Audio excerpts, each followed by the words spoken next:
Recientemente, la Unidad de Psicología Padre Luisa Sagra de la UCAB llevó a cabo las 15ª Jornadas de Bienestar Psicológico que, para esta edición, se enfocaron en la identificación de patrones traumáticos en el amor.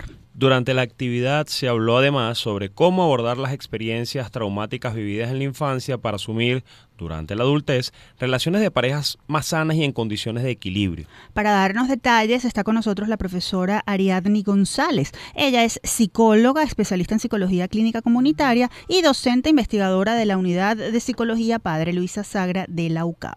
Bienvenida a Universate, profesora González, es un gusto recibirla. Ay, muchísimas gracias por la invitación. Bueno, profesora, ya para arrancar con esta entrevista y partir de lo más básico, ¿no? ¿Cómo podrían influir los traumas infantiles o cómo influyen los traumas infantiles en nuestras relaciones adultas? Ok, bueno, para comenzar creo que es importante definir qué es un trauma. Y bueno, la palabra trauma proviene del griego antiguo y significa literalmente herida o daño. Es una experiencia que supera la capacidad de afrontamiento de una persona y que deja huellas y daños duraderos y puede ocurrirle a cualquier persona sin importar su edad.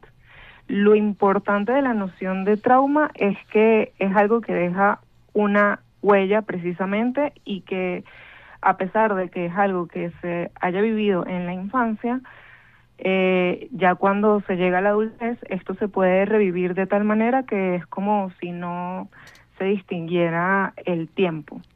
Y bueno, es como revivir una vivencia que supone un peligro para la vida, un riesgo importante. Entonces, bueno, para responder a tu pregunta de cómo influye esto en la adultez, se puede observar, por ejemplo, en los vínculos, en las relaciones de pareja donde hay desconfianza, también, por ejemplo, con la cercanía, todo el tema de la independencia o la independencia según la seguridad que sienta la persona que vivió el trauma. También se observa en todo el tema de regulación emocional y empatía. O sea, como que hay una dificultad para entender y tolerar las emociones personales o de la pareja. Y bueno, también muy importante, otra área afectada es la comunicación, que es la dificultad para hablar de las emociones y los conflictos cuando se vive como un riesgo o activan esta experiencia traumática. Profesora, entendemos que el amor puede sanar traumas profundos, pero si hay desconfianza, si hay dudas, ¿cómo puede fomentarse y consolidarse ese amor? Y en ese caso, ¿cómo puede mejorar o cuándo la relación puede empeorar? ¿En qué momento se activa el amor que pareciera ser difícil de desarrollar en ese tipo de relaciones? Sí, bueno, ahí es bien importante como la calidad del vínculo, la conexión que hay, y para que, digamos, el trauma no interfiera con la relación, implica fortalecer varias capacidades, ambos miembros de la pareja, todo el tema que tiene que ver con gestión emocional, o sea, el verbalizar, tolerar, regular emociones intensas, todo el tema de tener una función, o sea, tener reflexión, la capacidad de introspección y de empatía, o sea, no asumir qué le pueda estar pasando al otro, sino preguntar, empatizar con qué puede estar sintiendo, todo el tema de establecer un apego lo más seguro posible y de confianza, y bueno, trabajar en construir respuestas alternativas a todo lo que puede ser patrones y ciclos que son repetitivos y dañinos. Profesora, y para quienes nos escuchan, ¿cuáles pueden ser esas banderas rojas personales que nos indican que nuestra forma de amar está siendo dictada por el pasado y no por nuestra voluntad presente? Bueno, tiene que ver con lo que mencionaba al inicio, bastante, o sea, como que si hay estos signos o síntomas en la desconfianza, en la cercanía, en la regulación emocional, en la comunicación, son signos. Pero bueno, generalmente el trauma tiene, a nivel personal, la afectación se ve mucho en la visión que se tiene de uno mismo, porque pueden haber sentimientos de impotencia, de vergüenza, de culpa, de inadecuación. También se ve a nivel del bienestar físico, o sea, como que todo el tema de dificultades de sueño, los patrones de alimentación, abusos de sustancias. Se ve también en la parte del emocional, si hay mucha ansiedad, tristeza, ira,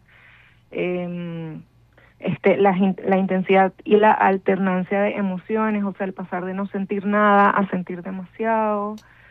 También se ve afectado como todo el tema de las creencias, la pérdida de fe, la desesperanza al futuro, una visión negativa de la vida.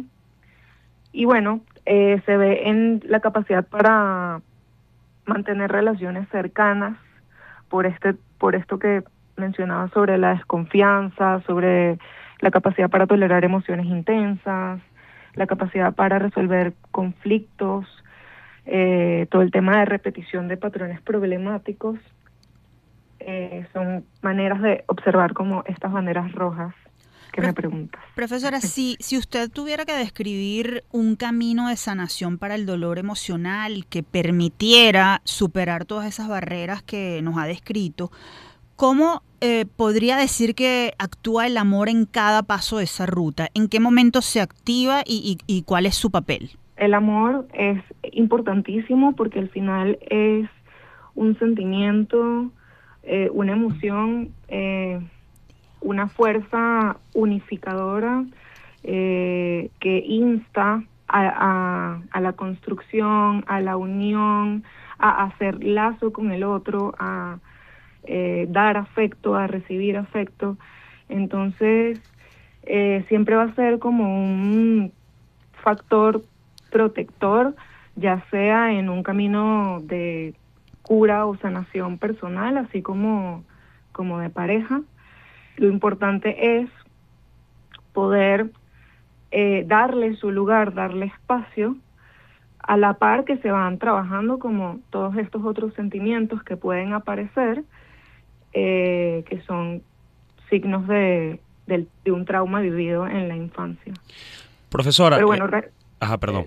No, bueno, que en síntesis, respondiendo a la pregunta, es pues eso, darle el lugar, porque muchas veces también parte de como los mecanismos de defensa cuando se vive un trauma es cerrarse al amor, evitarlo, no contactar con los sentimientos de afecto como una manera de protección, de tener independencia, de no sentir que se depende del otro. Y bueno, parte de la cura pasa por justamente darle ese lugar, aceptar la vulnerabilidad, establecer contacto de manera que se pueda dar una relación de confianza que ayude como a restablecer la capacidad para hacer vínculo, que al final es una fuente vital y súper importante para ser feliz.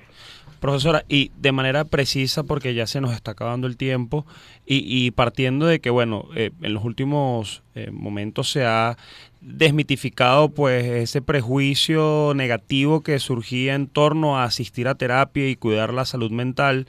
Por fortuna eso ha cambiado. Y aquí viene la pregunta de manera precisa, ya que nos queda poco tiempo. ¿Es posible construir una relación sana mientras se está en terapia o es necesario sanar individualmente antes de abrir esa puerta al amor? Bueno, las dos son posibles. Se puede iniciar un proceso individual a la par que ya se tiene una relación, así como se puede buscar directamente ayuda de pareja sin tener que estar en un proceso individual. Y sí, son abordajes complementarios también que se pudiesen dar a la par.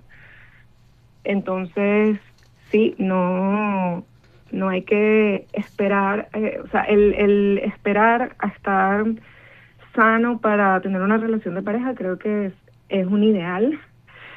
Entonces, no, es algo que se puede dar a la par que si tiene pareja. Me imagino que depende de cada individuo, pero profesora, muchas gracias por haber atendido nuestro llamado, ha sido un placer. Buenísimo, muchísimas gracias por la invitación nuevamente. Conversábamos con la profesora Ariadne González, psicóloga especialista en psicología clínica comunitaria y docente investigadora de la Unidad de Psicología Padre Luisa Sagra de la UCAP.